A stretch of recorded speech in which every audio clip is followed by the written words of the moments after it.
today to remember just one of the most terrible tragedies of the Ten War.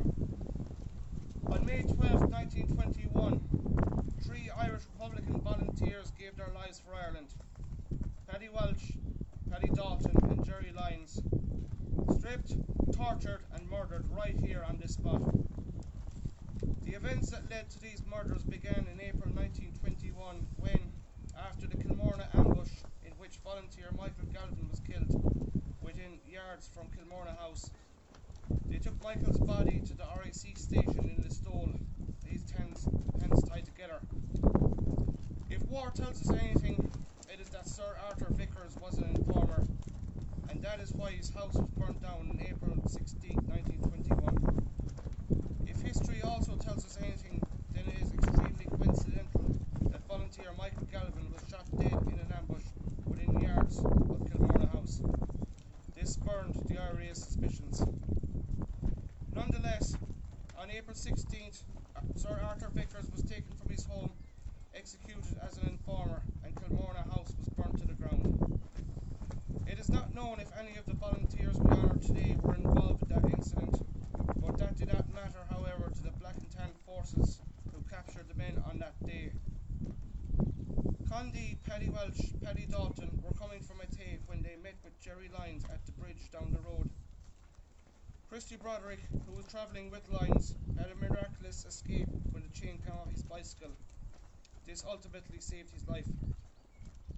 The four volunteers were apprehended at the bridge, about a mile and a half down there. They were taken to a quarry where they were beaten, stripped, questioned. Thus after, they were taken to this spot where they were again beaten. The 4 stones behind me mark where each volunteer stood before the firing squad. Condy, Paddy Dalton, Jerry Lyons, Paddy Walsh. They stood here and each made a promise that the first one to get to heaven would pray for the others.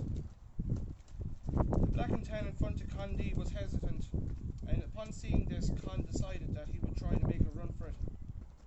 As soon as the shots rang out, Walsh, Lyons, Dalton fell, but as Condy predicted, the Tan in front of him did not fire immediately, and he took his chance and sprinted away towards Calvi. He did not get far, however, as he was shot in the thigh, but somehow he managed to keep running with the Tans in pursuit. He could hear the bullets flying past him as he ran.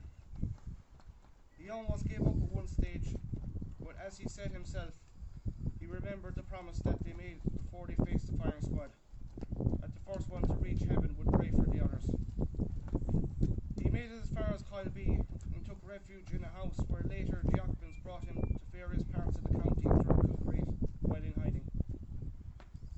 In frustration at losing one of their intended murder victims, the Black and Tans beat the dead bodies of Paddy Walsh, Paddy Dalton and Jerry Lyons.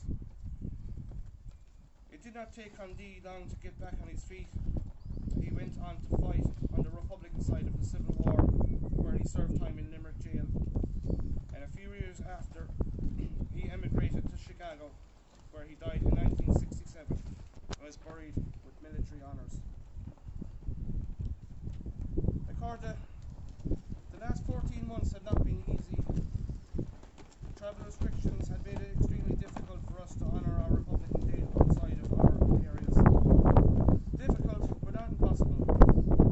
Especially within the time period where travel wasn't possible, many's the time just 1 or 2 members would lay flowers at a monument in their local area on their centenaries. There's nothing wrong with that, of course, and I think I can safely say that SAORADH members honoured each and every one who gave their lives for Irish freedom during that period of time.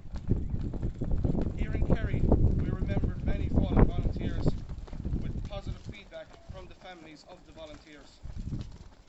Last November, we honoured Eddie Carmody at the monument in Ballylongford and at his grave outside my van. Both events were largely attended by members of the Carmody family. In March of this year, we commemorated Sonny McCarthy in Tralee, after which a member of the McCarthy family contacted us to give thanks for keeping his relative's memory alive. SAORADH continues to grow, but with growth brings the inevitable attention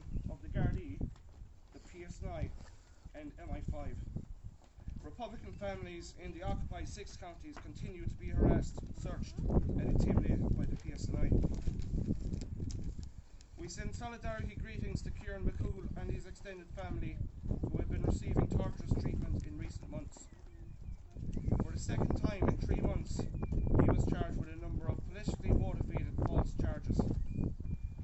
Kieran McCool is a loving husband, father, grandfather and a Republican activist who is once again interned by remand on false charges, and we hope that he is soon once again at home with his family.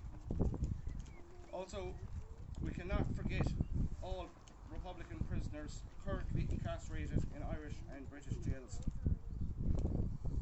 We also send solidarity to the Palestinian people who have in recent days suffered the wrath of Israel. The death toll as it now stands, as of writing, is 140, a lot of them children. As violence escalates, the humanitarian crisis grows steadily worse, with thousands of Palestinian families taking refuge in United Nations-run schools in an attempt to escape Israeli artillery fire.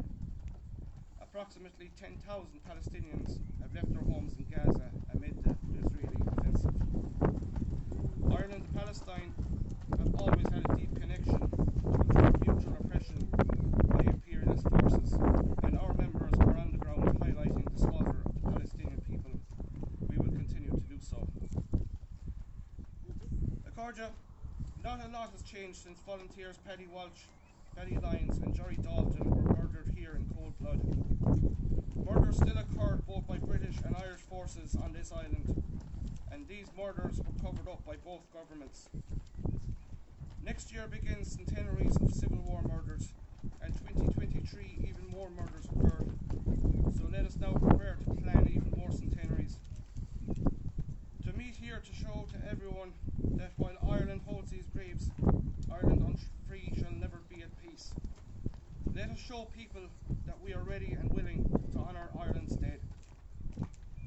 In the name of Paddy Dalton, Paddy Welch and Jerry Lyons, who lay dead here on this spot 100 years ago last Wednesday, even though they were tortured, never gave the enemies of Ireland a scrap of information to save their lives. They chose death rather than surrender. We are surrounded by monuments to our patriot dead, better men to those in government today. No country could ask for better men. Let us leave here today and vow to continue on their struggle. For Walsh, Lyons and Dalton. Bear